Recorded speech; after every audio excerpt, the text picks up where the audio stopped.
एक राजा ने अपने सैनिकों को सड़क के बीच में एक बड़ी चट्टान रखने के लिए कहा।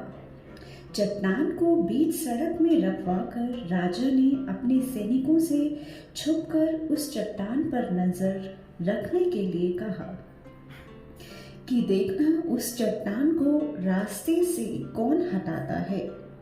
लोग उस जगह पर आते रहे और जाते रहे, लेकिन किसी ने भी उस चट्टान को रास्ते से हटाने की कोशिश नहीं की। उस चट्टान के पास से लोगों के गुजरने वालों में राजा के कुछ करीबी लोग और शहर के बड़े व्यापारी भी शामिल थे, और उसमें से कई लोग तो राजा को ही कोसने लगते कि क्या राजा इस चट्टान को भी रास्ते से नहीं हटवा सकता।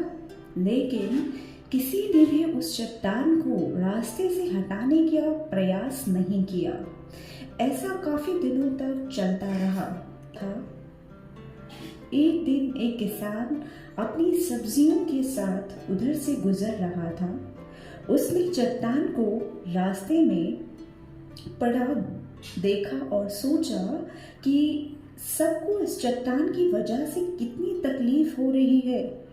उसने अपनी मजबूत लाठी से उस चट्टान को एक तरफ धकेलने की कोशिश शुरू कर दी। काफी कोशिशों के बाद वह उसे सड़क से हटाने में कामयाब हो गया।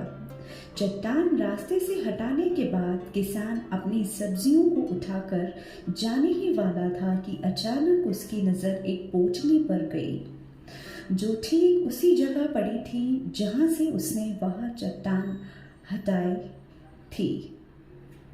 उसने उस पोटली को खोलकर देखा तो उसमें सोने के कई सिक्के थे, और उन सिक्कों के साथ राजा का एक संदेश भी था, जिसमें लिखा था कि ये सोने के सिक्के उनके लिए हैं जो इस चट्टान को रास्ते से हटाएगा। दोस्तों, बिल्कुल ठीक इसी तरह हम सब की लाइफ में कई परेशानियां आती हैं।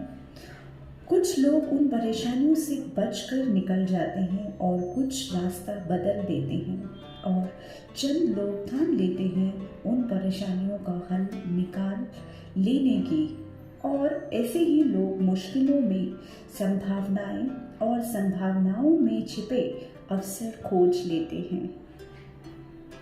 मजबूत इरादे और नेक दिल के साथ किए गई कोशिश के परिणाम हमेशा ही अच्छे आते हैं। इसलिए जीवन की परेशानियों से घबराओ मत, बल्कि उन परेशानियों को हल करने की कोशिश करते हुए जीवन सफर में आगे बढ़ते रहो। Thanks for watching.